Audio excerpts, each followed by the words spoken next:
Good evening, everybody. My interest in Mission Espada started a couple of years before I became a CPG. I was on a nighttime bike ride with several friends. We were out at Mission Espada about 9 o'clock at night, and a car pulls up, kind of an older car, and out of it gets a guy dressed in full army fatigues and combat boots.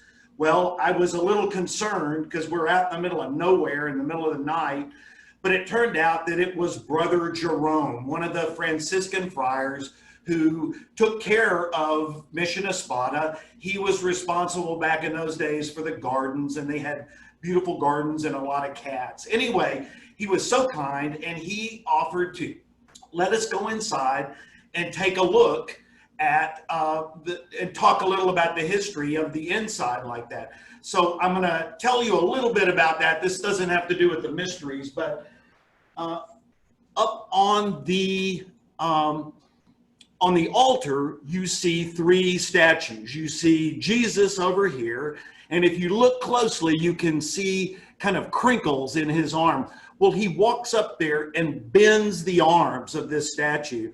And to the best of my abilities, it appears that it's maybe 200 years old, but it still articulates like that. Quite amazing. In the middle, you have St. Francis. When he was kind of rediscovered at the first part of the 1900s, they pulled him out. He was, his frock was brown. When they started doing some cleaning, they noticed that there was gold underneath, and it turned out there was gold leaf. So they were able to restore that. Now over here is Dolores, or Our Lady of Sorrows. And I'm a little hesitant in front of this many people to admit that I have peeked under the skirt of the Virgin Mary. When Brother Jerome walks over there and grabs the hem of her dress, I was a little concerned, but he pulled it up to show that there's scaffolding underneath. It's designed to be carried on a shoulder processional like that. So as we were leaving,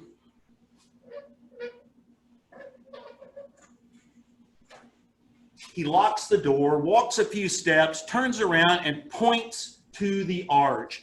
And he said, there are people who think that that is not the original design of the arch.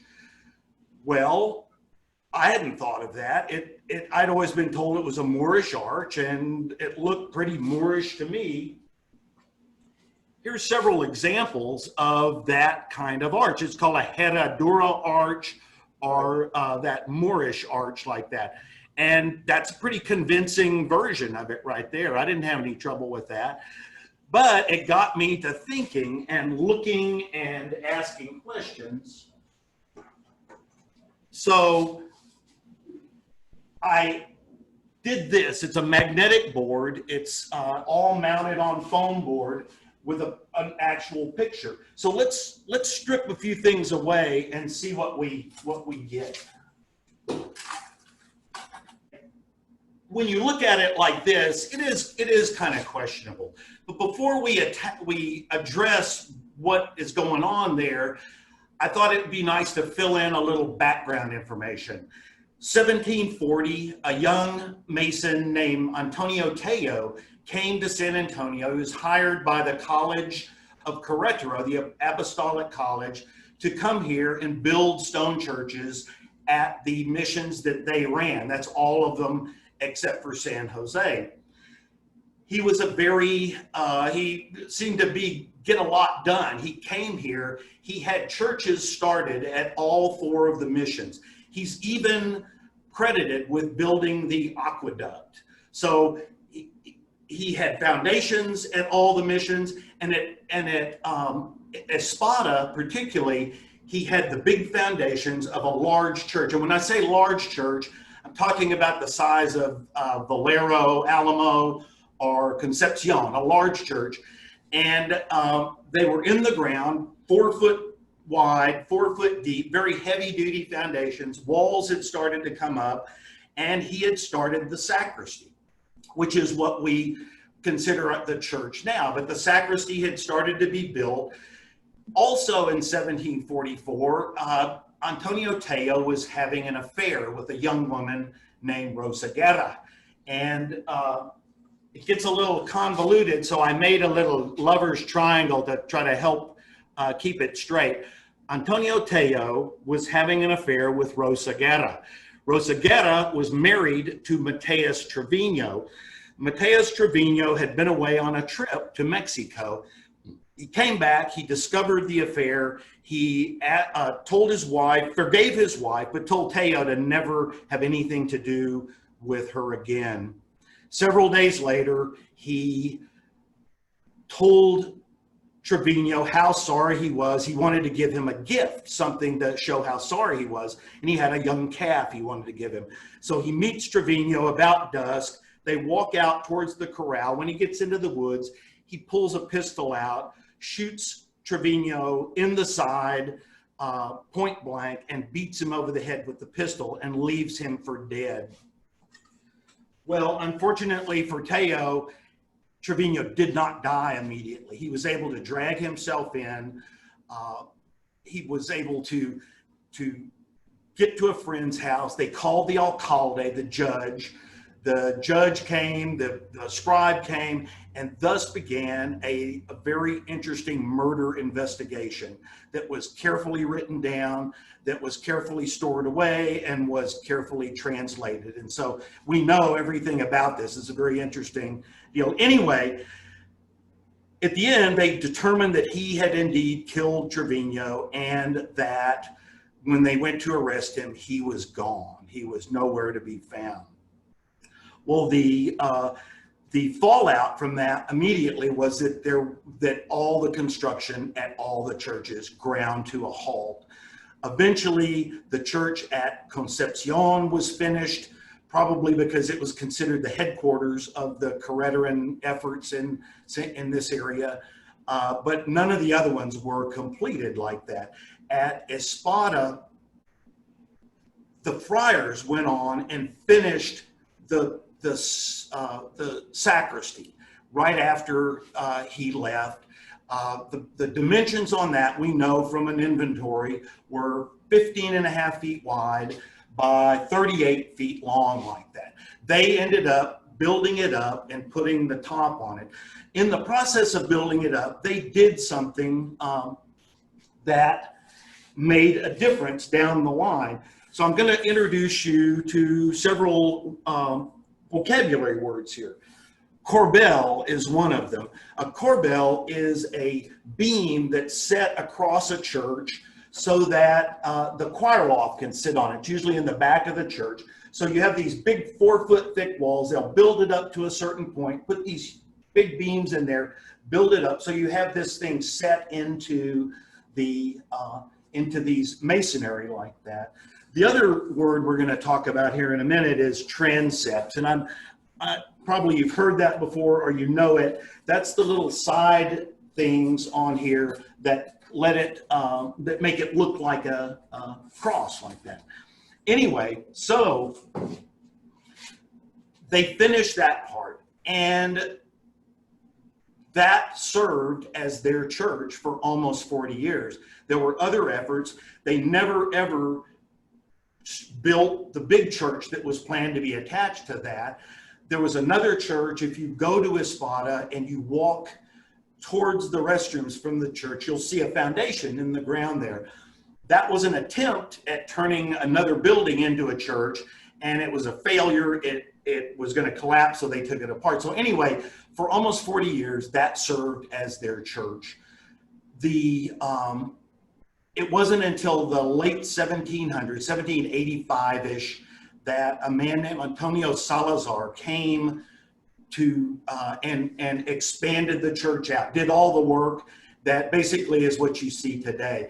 He expanded it out from 38 feet to 60 feet. He built the Espadana, the bell tower that's on the front, and he put the door in. Now, one thing we knew from the beginning was that Teo, before he left, he had carved the stones for the door. They're called voussoirs, the term that they use for the individual stones.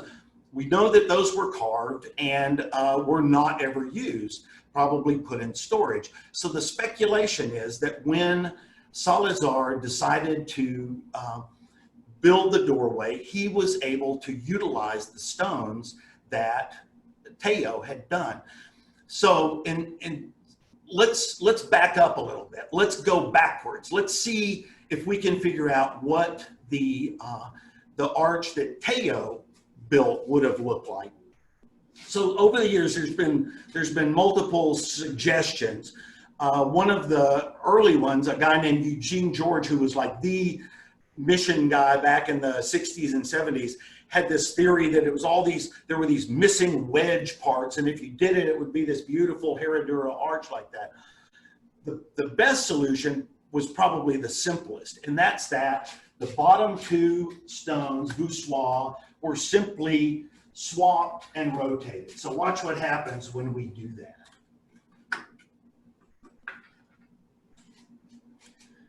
That's pretty convincing, huh? So now, all of a sudden, instead of a disjointedness to it, we have a semicircular or Roman arch. The Romans were in Spain for 700 years, and you see a lot of Roman arches there and in Mexico. So that makes sense that it would be that. The groove lines up, everything lines up. The only catch is that there's this interesting design underneath there. Most Roman arches are just symmetrical like that. This has this interesting design in it. It was one of those things that I looked at it and looked at it and looked at it, and I thought, man, that just looks really familiar, but I can't decide. I couldn't figure out what it was. I was in bed one night, laying in bed, and boom, the light bulb goes off. It's the bottom half of a barbed quatrefoil. Now, a quatrefoil, I left the lines on here so you can see, it is drawn with a compass, and it's 4 circles that overlap. Quatrefoil means 4 leaves. A barbed quatrefoil is a variation where a square is superimposed over it like that. So the quatrefoil, I was able to find the earliest version of that was in Constantinople. I saw a church building that was built back in the 400 ADs that had a quatrefoil design to it like that. The quatrefoil and the barbed quatrefoil have been used over the centuries, Gothic and on up, and it is a very Christian symbol like that. So is this a Moorish arch? No, I don't think so. But anyway, I thought it would be interesting to find out where this design came from. And of course, my first thought was Spain, that, the Masons had seen it in Spain and brought it with them. Well, I got on Google and started doing image searches. And I searched all over the big cities, and then I started the smaller cities, the southern cities, and I never found an arch that had this particular design in it, the barbed quatrefoil like that. Maybe it was Moorish. So I looked in the mosques that were down in the lower portion of Spain, North Africa, even over into the Middle East, nothing. Rome, I didn't find it. It was not until I started looking in Mexico that I located that arch. And to date, I've located about 20 different ones, and here are some examples. These 3 are in Mexico City proper, Coyoacan, but I found them in San Luis Potosi and in Puebla, a lot of different places. And this is of interest. Up here is that is at Tepeyac Hill. That is where the Virgin of Guadalupe made her appearance to Juan Diego. So the range of these that I was able to figure out was anywhere from 1690 up to about 1780. And as a matter of fact, we even have examples of it right here in San Antonio. Now up here, that is Mission San Jose. And I didn't even recognize that one. It's so well camouflaged with all the other stuff, but if you look closely, it is a barbed quatrefoil arch. Now the other one down here is, this is the staircase up to the Father President's residence, and you see the barbed quatrefoil arch like that. So it's very likely that Antonio Teo saw that arch, or maybe even worked on a church that had that arch and brought the idea with him like that. So we're going to run with that anyway. So I wanted to figure out what maybe the arch looked like. So I thought, well, he had done the same thing at Concepcion. He probably had done the stones for the arch at Concepcion, and possibly he used the same dimensions, which I don't think is unusual. I think it would probably make sense for them to reuse deals. So I went to Concepcion and I took careful measurements. The distance from the ground to the inner part of the arch, this is Concepcion, it has a circle drawn, but it's squared off like that, is a little over 9 feet. The distance between the two side pillars like that is 6 feet, and the pillar itself that supports the arch is right at 6 feet. Of course, these were all in varas to begin with, but that's how it measures out.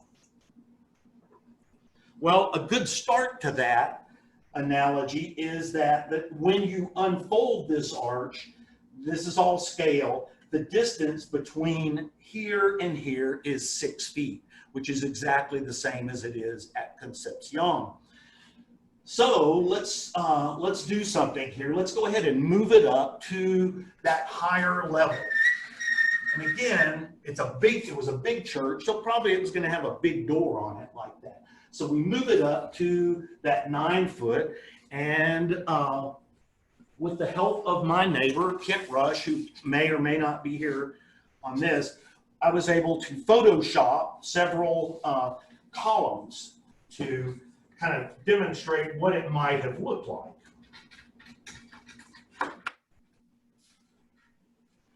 So when you do that, when you set this to the right height, the same as Concepcion, and you put the columns in, the columns are 6 feet high, which is exactly the same as Concepcion. So that's pretty clear to me that that's probably what it looked like. It's not that critical. It might have been a little shorter or a little taller, but the fact that it was a big, full arch, similar to what you see at Concepcion, is probably the case like that. Now comes the interesting part.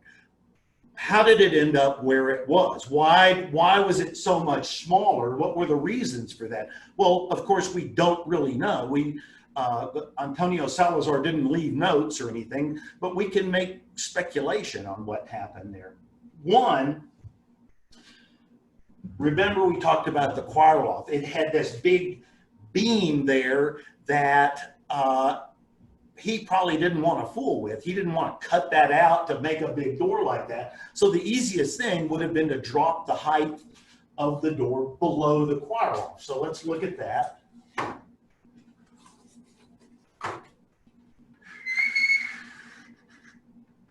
Right there.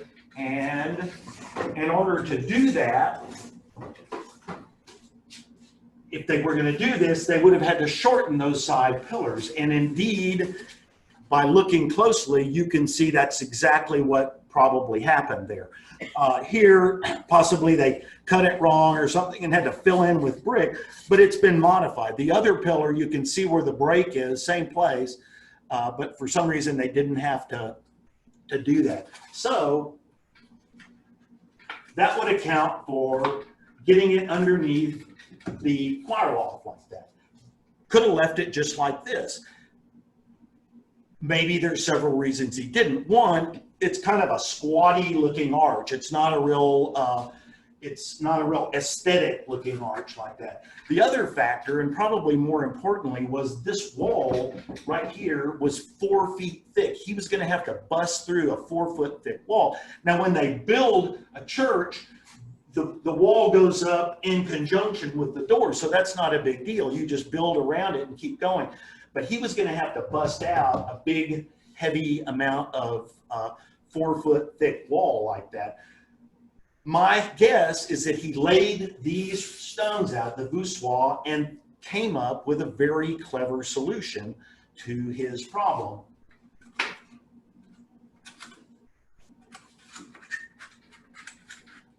By simply doing what we talked about, rotating and putting those back. Now it goes from being 6 feet across to 3 foot 9 inches across, much smaller.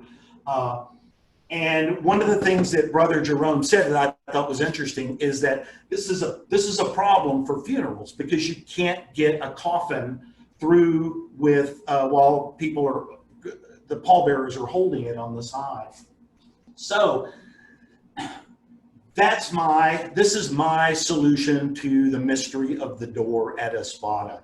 And that is that it started life as a different shape arch, but that it was very cleverly manipulated to create the appropriate size and everything that we have here.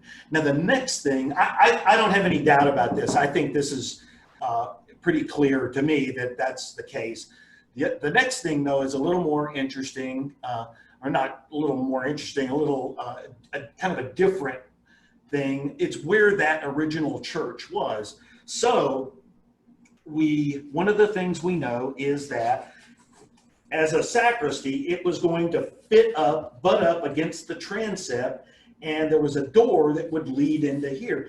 And as a matter of fact, if you look closely at the facade of Espada, you can see that offset door that's been filled in. So anyway, where was that church?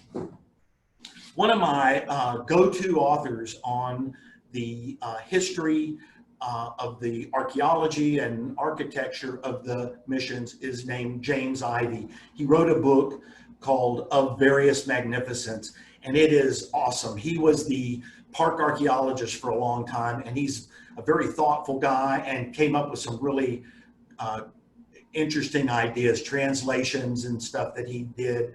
So his idea was that the footprint of that church would have looked very much like the Alamo. So I made a scale model of the area that we're talking about right here. So we have, here's the church. Here's the church that we have now, the original sacristy here, Salazar's addition here. There's a wall, kind of a short wall around here. Espada Road comes up here, turns the corner, and you drive into the parking lot. 410's out here. So this is what it looks like now. Ivy suggests that the big church probably had a similar cross-section to the Alamo, which again, we talk about how that door was similar. Why create new dimensions every time you do it? So one thing that we have that's very amazing is we have blueprints of the missions. This was done much later, of course, but it's part of a project called HABS, Historical American Building Survey. And they would go around and measure the buildings. All of our missions have this, and basically create blueprints for if you were going to build them, I guess. So I was able to use this drawing to do very accurate footprint models of the church. Here. So here is a model of the Alamo, and if you'll remember, the outbuildings are on the left side. You have the sacristy here, the monk's burial chamber here, but everything else, is like that with the transepts and all. So let's see how that fits on. So pretty okay, kind of lines up with some of the stuff. The low wall that's here is pretty much where the nave of the church would have been. Up here is another low wall. So possibly those were foundation walls that were reused. But the most amazing part of this is that we talked about how the original sacristy was 38 feet long. Well, the distance from the bell chapel to the transept on the Alamo is 38 feet. So our sacristy, this sacristy would have fit perfectly right in there. It's the same height. So probably he was on the right track like that, to think it was similar. Now, one thing he talks about is when Salazar came, he didn't particularly have a lot of time to do it, and that's probably why he wanted to reuse the door. That would simplify things quite a bit. But he also speculated that he used existing parts of the foundation to complete the length of it. So to take that into account, I created another version closer to what I think the original would have looked like. It's all very similar to the outline of the Alamo, except that the bell tower is larger. So now the wall of the sacristy comes all the way down. This is the south, well, I don't remember which wall, let's see what it is, south wall of the sacristy comes all the way down and over, which makes more sense than if they would come down and jog over and come down like that. So if this is the case, if this is indeed the case, Salazar would have been able to just come down, build the walls up here, and tear that out, and he would have had the church like that. So this is my suggestion of what the original church might have looked like. Really very similar to the Alamo, large, big church. And I can't help but think that if Antonio Teo had been a better boy, we might have some real magnificent churches here instead of what, you know, the leftovers of what we have like that. So now the other interesting thing is that this big church, the alignment of it is almost exactly the same as Concepcion. So you know how we have the illumination at Concepcion. If you put the window in the right position here, you could have had exactly the same illumination on the same day. So anyway, this is, to me, that was the second mystery. Now a good question is, why haven't they looked for foundations or found any? They haven't. I've read a lot of the archaeological reports, and there's really nothing. They have not ever dug in places where the foundations will be. The other thing is that it was not uncommon for them to dig up foundations that were not being used and recycle those rocks. Jake Ivey said they did that at Mission Concepcion on the walls there, that they found trenches where they would dig them out, take the rocks. So there's a good chance that all of these, if these foundations are indeed were there, that they're gone. Maybe the only ones that are left are the ones underneath the original church. The other interesting thing that this lends itself to is the wall right now is right here, right at the base of, here, let's see if I can bring it up, right at the base of where the church is. You wouldn't do that. You wouldn't have your exit right onto a wall. So it's speculated that if indeed this is the case, that the mission compound was west of where it is now, or down west from here, across the street from where it is now. And that when they decided to just go with the sacristy, they went with they moved the compound up. That's speculation. All of this is speculation. When I take my customers to Espada, I have a little model that I show the arch. When it comes to the church, I'm not very specific. I just tell them that it's over here, probably where these walls are kind of lined up over here, and that it's about the size of the Alamo. I think that's sufficient like that. So those are two of the mysteries that I was very interested in, and those are my solutions to it. So the other things I have to say is, don't believe that all mission history is done. It's been discovered, it's over. Not true. There's so many things that are still out there, so many things that have been said over the years that people just accept them, that are not necessarily true. So don't ever hesitate to check into something, to really look into history. It's never over like that. Okay, thanks guys, I enjoyed it.